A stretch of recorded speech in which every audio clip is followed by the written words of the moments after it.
Hello my dear student, welcome to Deepak classes. I hope आप लोग अच्छे होंगे, आपकी पढ़ाई अच्छी चल रही होगी और आप खूब मेहनत कर रहे होंगे अपने ड्रीम को पाने के लिए। तो आज हम डिस्कस करेंगे study state analysis, high frequency, low frequency और रेजोनेंस। ये सारी चीज़ें हम डिस्कस करेंगे कि डिफरेंट डिफरेंट जब कंपोनेंट आ जाते हैं, जैसे कि रेजिस्टेंस आ जाता है, आपका इंडक्टेंस आ जाता है, कैपेसिटेंस आ जाता है, तो उस केस में आप आर इक्विवेलेंट या इम्पीडेंस कैसे निकालेंगे और करंट को कैसे प्रोसीड करते हैं। ठीक है, तो सबसे पहले आज हम डिस्कस करेंगे, पहला जो मेरा आज का टॉपिक है वो है study state analysis. Study state analysis, और जनरली ना बच्चों क्वेश्चन में लिखा रहेगा स्टडी स्टेट एनालिसिस है, हाई फ्रिक्वेंसी है, लो फ्रिक्वेंसी है। तो आपको ये पता होना चाहिए कि स्टडी स्टेट एनालिसिस में आपका जो कैपेसिटर है उसका वो कैसा बिहेव करेगा, ठीक है, और वहीं आपका जो इंडक्टर है वो कैसा बिहेव करेगा। एक बार आप कैपेसिटर और इंडक्टर का नेचर को कंफर्म कर लें कि भैया ये ऐसा बिहेव करेगा, तो आपके लिए काफ़ी हद तक परेशानियाँ सॉल्व हो जाएंगी।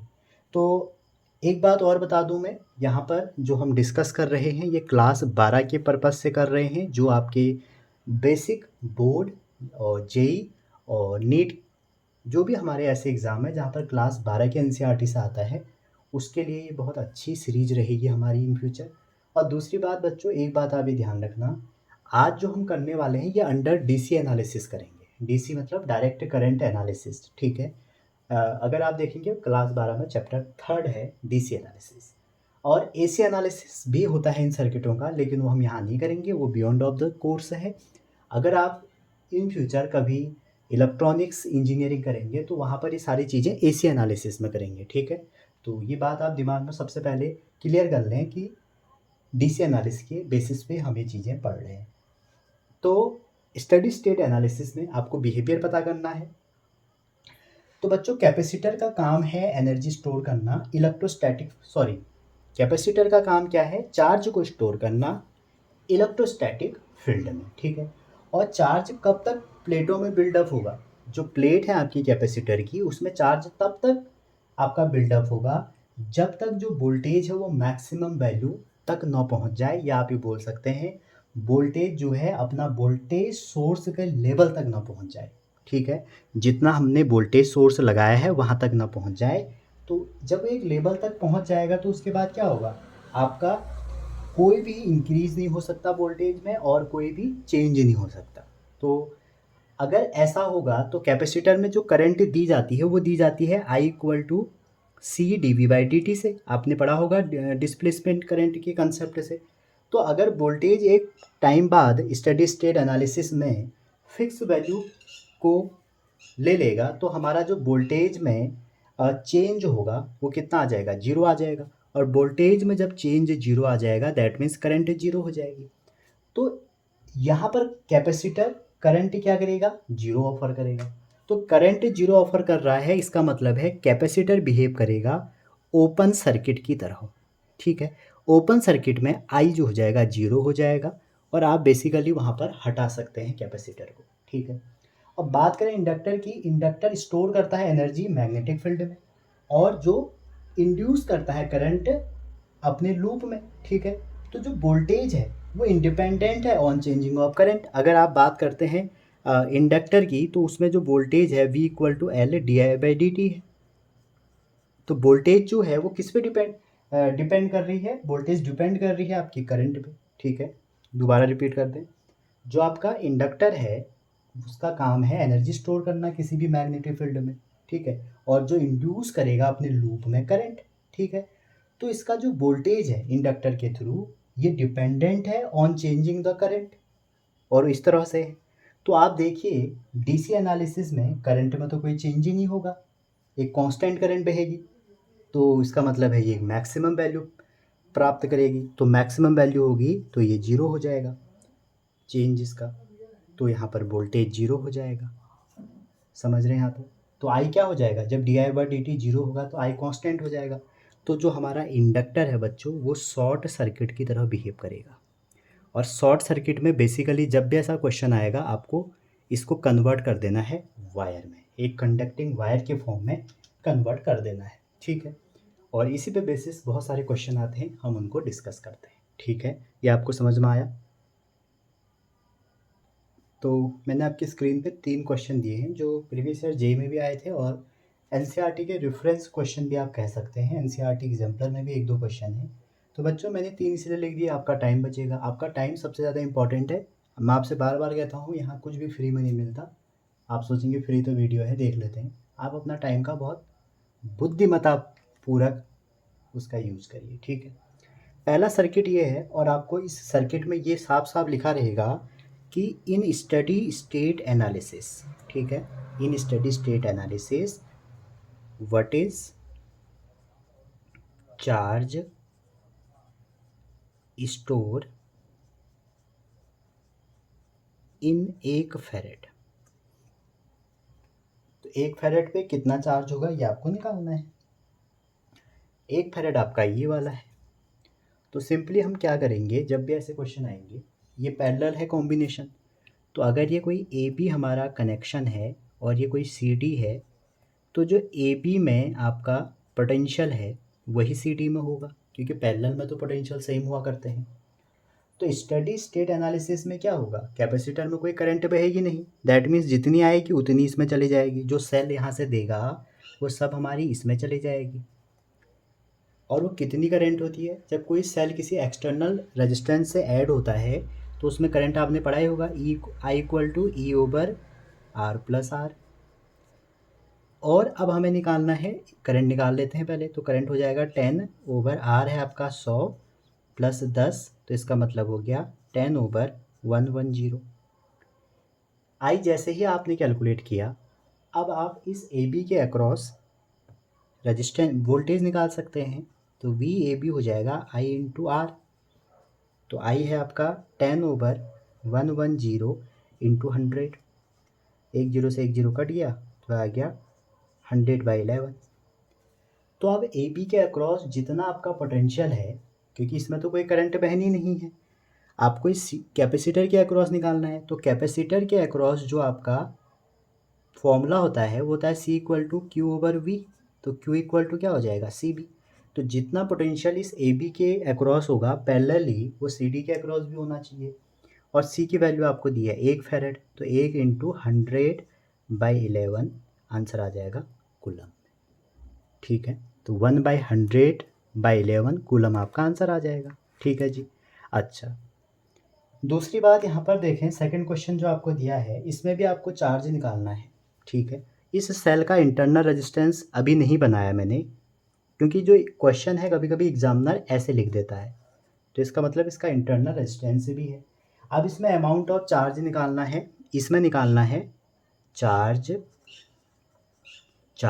Eight 4 microfarad. एट की जगह ऑन करिए, ज़्यादा सही रहेगा। ठीक है, तो जैसे ही आप यहाँ पे कैलकुलेट करें तो अगेन वही बात हो जाएगी बच्चों। यहाँ पर कैपेसिटर है तो यहाँ पर तो ये ओपन की तरह बिहेव करेगा। तो जो हमारा इस सर्किट में करंट होगी ऊपर तो जीरो हो जाएगी। तो अगर मैं इसको ए बी एज्यूम कर लूँ तो इसके अक्रॉस जो पोटेंशियल होगा वही इसके अक्रॉस भी होना चाहिए और वहाँ से मेरा काम हो जाएगा। तो अगेन आप करंट निकालिए, I equal to E R plus R. तो ई कितना है, ई है आपका 5, एक्सटर्नल रेजिस्टेंस है 4 और 4 में 1 जोड़ देंगे तो अगेन 5। अच्छा जी, तो ये अब आप v निकाल दीजिए, v हो जाएगा आई इंटू आर। तो आई है आपका, अच्छा 5/5 1 हो गया ना, 1 इंटू 4 तो आ गया 4 वोल्ट। अब ये 4 वोल्ट जो है ये पूरा पूरा कहाँ लग जाएगा, इस वाले सी डी के अक्रॉस। तो q इक्वल टू लगा दो सी बी और c हो जाएगा 4 इंटू 4 माइक्रो फेरेड, मतलब इसको आप कन्वर्ट करेंगे तो कूलम में आ जाएगा 16 माइक्रो कूलम। समझ गए, समझ में आ रहा होगा। आप इसको भी ऐसे ही करेंगे। मैं एक तरीका और बता देता हूँ। देखो कभी कभी ऐसा होता है यहाँ पर तीनों सेम रेजिस्टेंस हैं और अगर ध्यान से देखें आप इन रेजिस्टेंस को बच्चों, तो ये और ये तीनों आपस में किस में है, वैसे सीरीज में है, लेकिन ये दो आपस में पैरेलल है। टोटल जो आपका वोल्टेज है वो 6 वोल्ट है। तो ये आप इससे भी करेंगे, एक बार इस मेथड से करेंगे। पहले आप करंट निकालेंगे, फिर उस ब्रांच में जहाँ पर एक्सटर्नल रेजिस्टेंस है वहाँ पर वोल्टेज निकालेंगे, फिर Q equal to C V लगा के ख़त्म कर देंगे। लेकिन यहाँ पर आप देखिए 2 2 2 दिया है। अब जो हमारा वोल्टेज होगा वो इक्वली डिवाइड होगा इसमें। तो अगर ये 6 है तो सिंपल सी बात है, 2 वोल्ट इसके अक्रॉस जाएगा, 2 वोल्ट इसके अक्रॉस जाएगा, 2 वोल्ट इसके अक्रॉस जाएगा, और पैरेलल होने की वजह से 2 वोल्ट इसके अक्रॉस चले जाएगा। तो Q कितना आ जाएगा, सी वी कितना हो जाएगा 2 इंटू 1, तो 2 कूलम आ जाएगा आंसर। तो ये था आपका स्टडी स्टेट एनालिसिस के कुछ एग्जाम्पल के साथ मैंने आपको कोशिश करी समझाने की। आई होप आप समझ पाए होंगे। अब हम डिस्कस करते हैं हाई फ्रिक्वेंसी और लो फ्रिक्वेंसी का केस। अब हम डिस्कस करते हैं बच्चों केस नंबर 2, और ये केस हाई फ्रिक्वेंसी का है। आपसे साफ साफ लिखा रहेगा कि अंडर हाई फ्रिक्वेंसी करंट निकालिए, ठीक है जी। और इसी के साथ हम कर लेते हैं लो फ्रिक्वेंसी, दोनों साथ में कर लेते हैं, ठीक है। अब जनरली देखिए जो कैपेसिटर है उसका क्या कहानी है यहाँ पे वो ध्यान में रखिए, और इंडक्टर आपको यही दो दिए रहेंगे, ठीक है। तो कैपेसिटर और इंडक्टर की जो कहानी है वो आपको दिमाग में रखनी है। और ओपन मतलब है तुरंत उसको हटा दो, सर्किट ब्रेकिंग हो गई है। शॉर्ट सर्किट मतलब उसको वायर से रिप्लेस कर दो, ठीक है। समझ में आ रहा होगा। आप मेरे साथ अगर बोलेंगे ना बच्चों तो ज़्यादा आपको बेनिफिट मिलेगा, ठीक है। चलिए अब देखिए, अगर एफ आपका फ्रिक्वेंसी ज़्यादा होगी, सोचिए अगर फ्रिक्वेंसी हाई होगी, आपको ये पता होगा कि एक्स सी जो कैपेसिटिव रिएक्टेंस होता है वो ये होगा, और जो एक्स एल होता है वो ये हो गया। आप कहेंगे सर थोड़ा सा और इसको हम अगर एक्सपेंड करें तो ये ऐसा हो जाएगा और ये ऐसा हो जाएगा। तो जैसे ही फ्रिक्वेंसी बढ़ेगी, ठीक है, फ्रिक्वेंसी अगर हाई होगी तो आप खुद ही सोचिए जो एक्स सी है, अगर फ्रिक्वेंसी आपकी हाई है तो जो एक्स सी है वो आपका जीरो की तरफ अप्रोच करेगा, और आई सी जैसे ही जीरो की तरफ अप्रोच करेगा तो आप क्या कह देंगे, जो आपकी करंट होगी, करंट क्या होता है वी ओवर एक्स सी, वो इन्फाइनाइट, इन्फाइनाइट मतलब आपका क्या हो जाएगा अगेन शॉर्ट सर्किट। तो ये बन जाएगा उस केस में शॉर्ट। और एक्सएल में देखो अगर एफ ज़्यादा होगा तो एक्सएल भी ज़्यादा होगा, और एक्सएल ज़्यादा होगा तो इसका मतलब क्या हो जाएगा, आपका करंट जो है वो आपका जीरो हो जाएगी। दैट मीन्स ये ओपन की तरह बिहेव करेगी।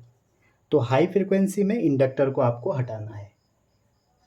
अगर लो फ्रिक्वेंसी की बात करें, अगर एफ ज़्यादा है तो एक्सी आपका कम हो जाएगा, और एक्सी अगर कम है, ठीक है, एफ अगर ज़्यादा है तो आपका एक्सी कम हो जाएगा, तो इसका मतलब है करंट फिर जीरो हो जाएगी।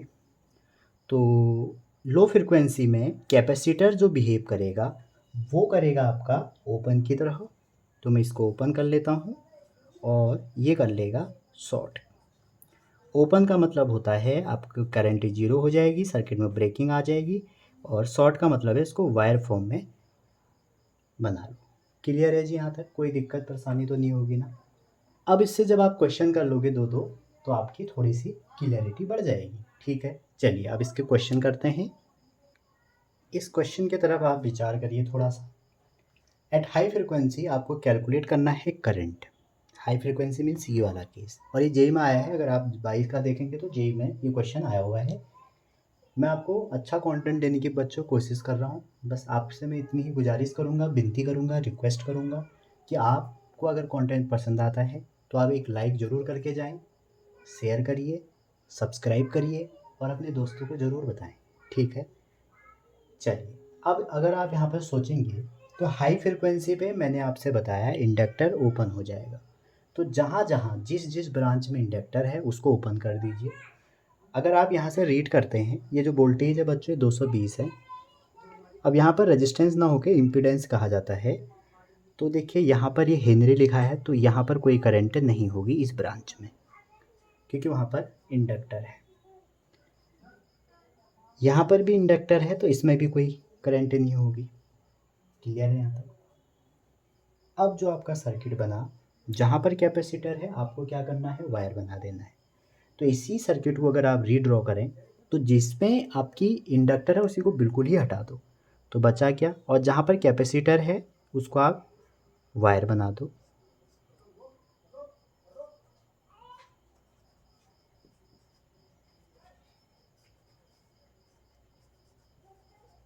तो फाइनल सर्किट आप देख सकते हैं, ये बन गया मेरा,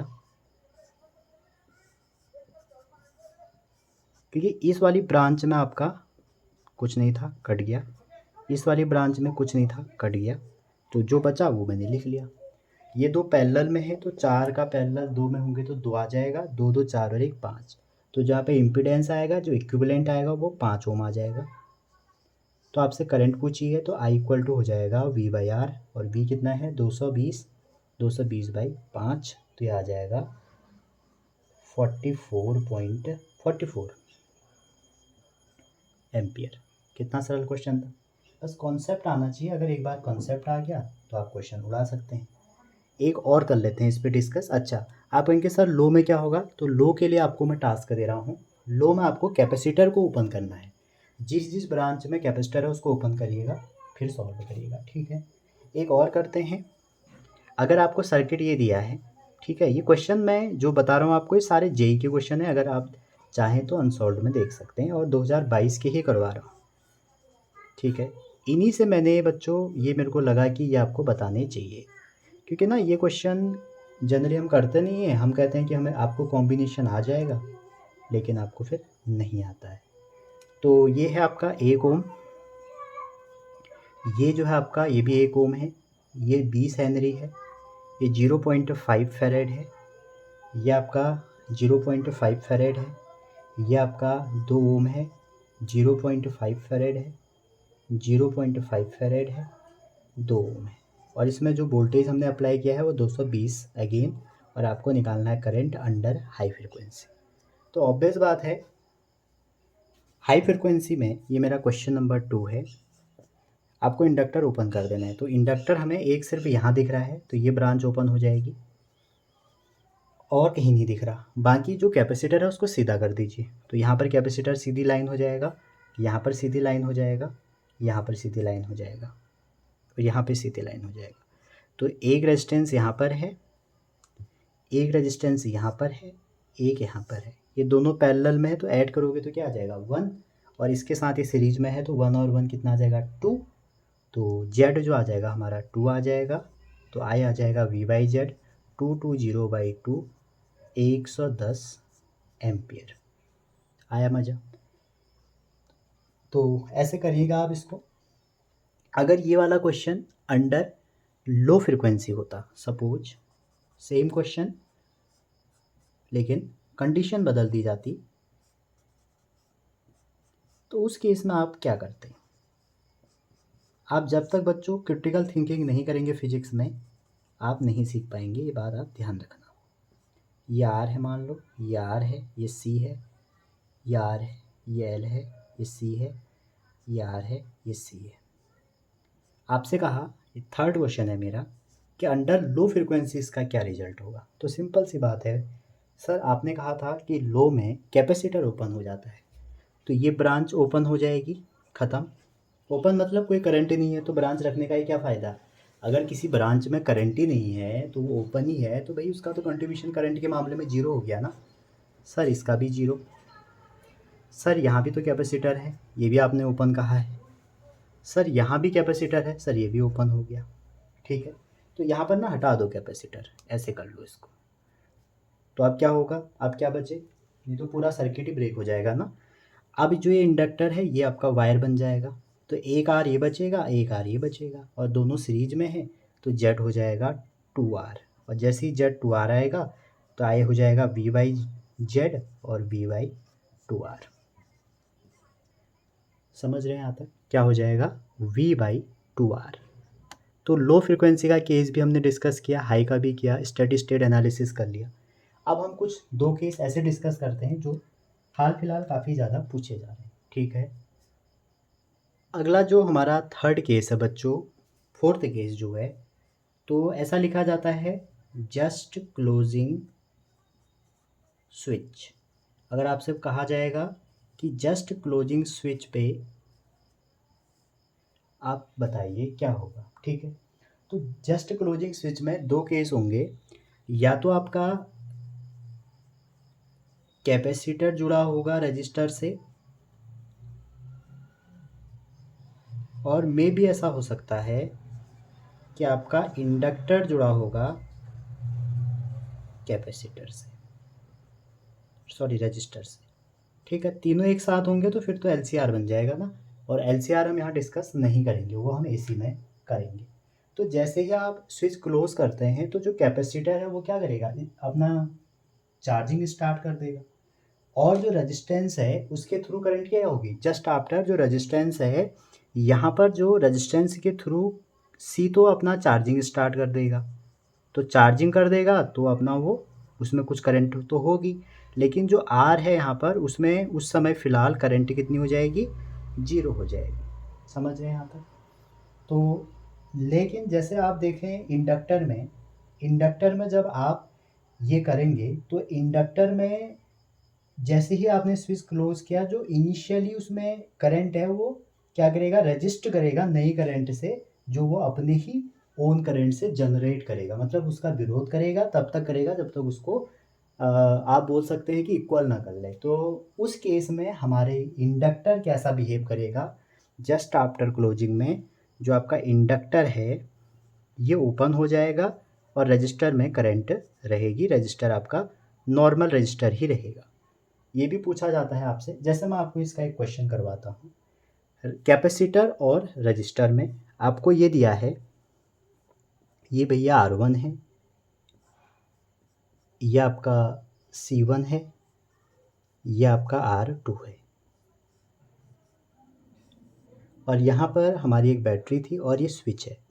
अब आपसे क्वेश्चन ये पूछ रहा है कि व्हाट इज़ द करंट, ठीक है, या आप एक काम करिए, यहाँ पर एक एमीमीटर लगा दीजिए ऐसे करके, तो कहेंगे what is the reading of ammeter when closing the switch. तो इसका मतलब ये जैसे आप इसको क्लोज करेंगे ना, तो रजिस्टर में जो करंट होगी बच्चों वो कितनी होगी, उस केस में जीरो होगी, जैसे ही आपने जस्ट आफ्टर क्लोजिंग कह रहे हो। ठीक है, तो ये वाला ये था, यहाँ पर कैपेसिटर में क्या होगा, चार्जिंग शुरू हो जाएगी।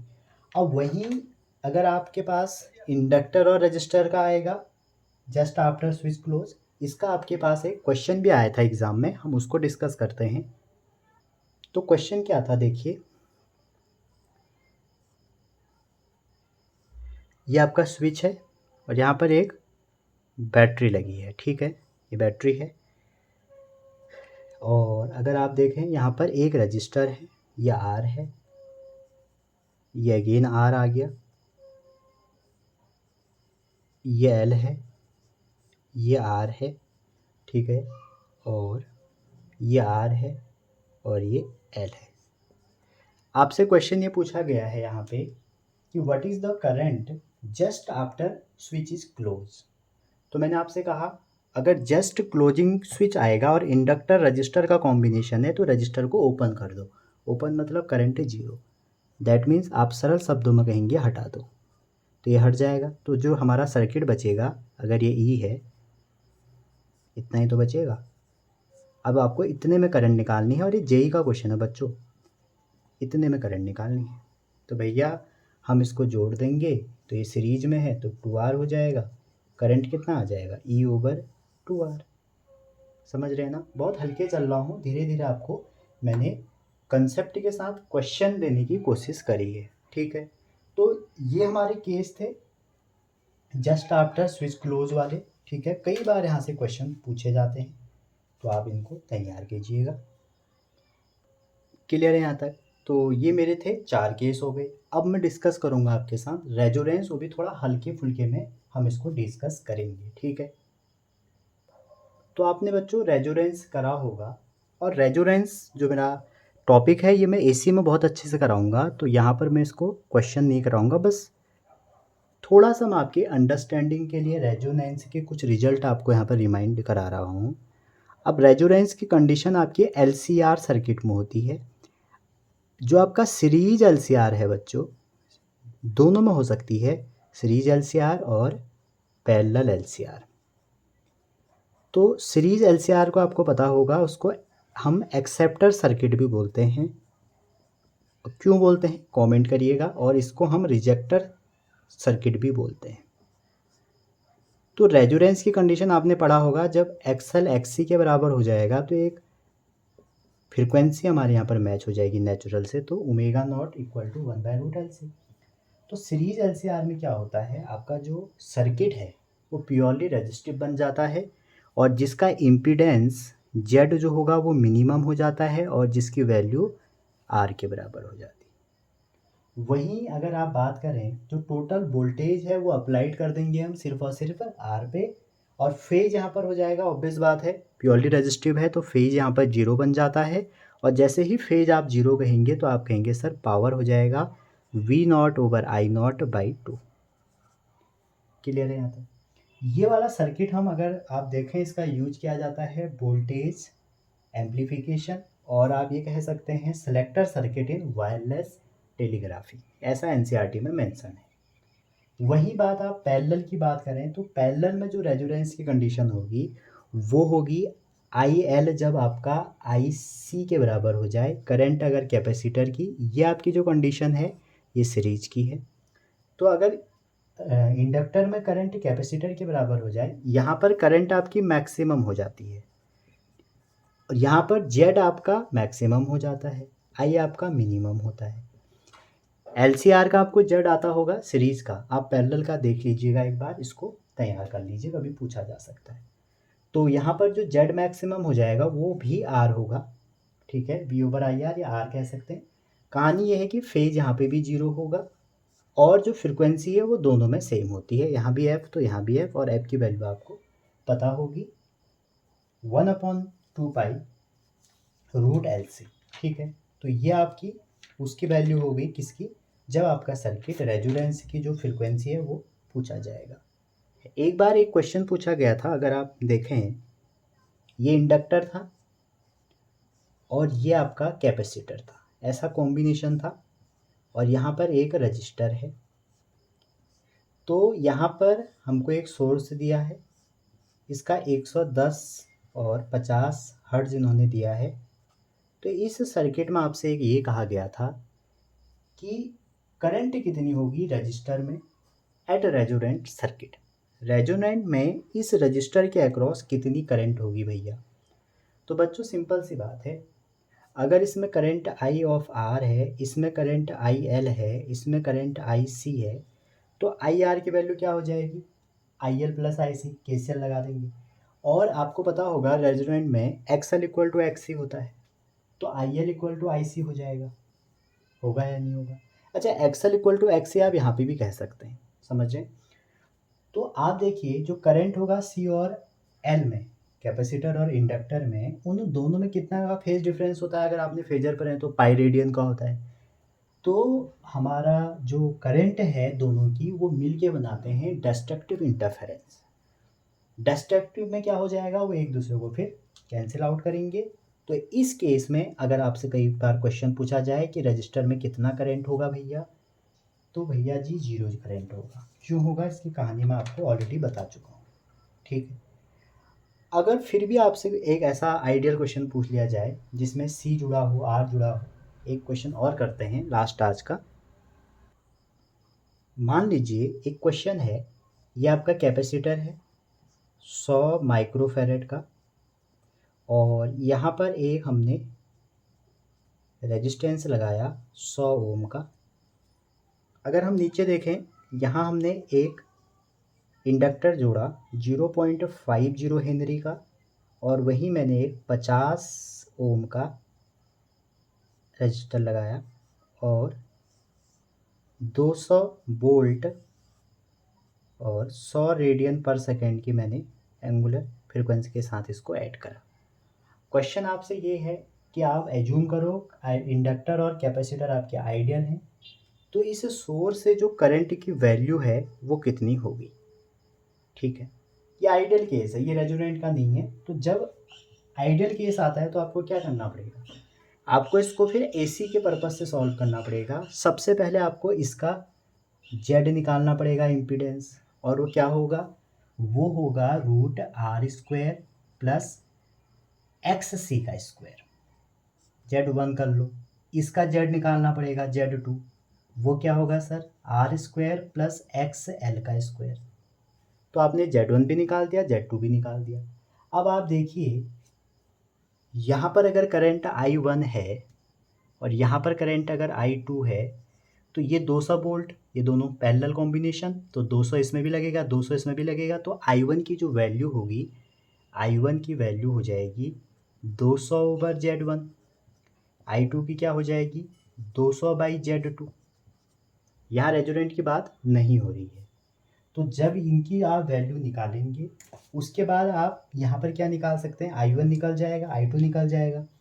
उसके बाद बच्चों इसको सॉल्व कर दीजिए।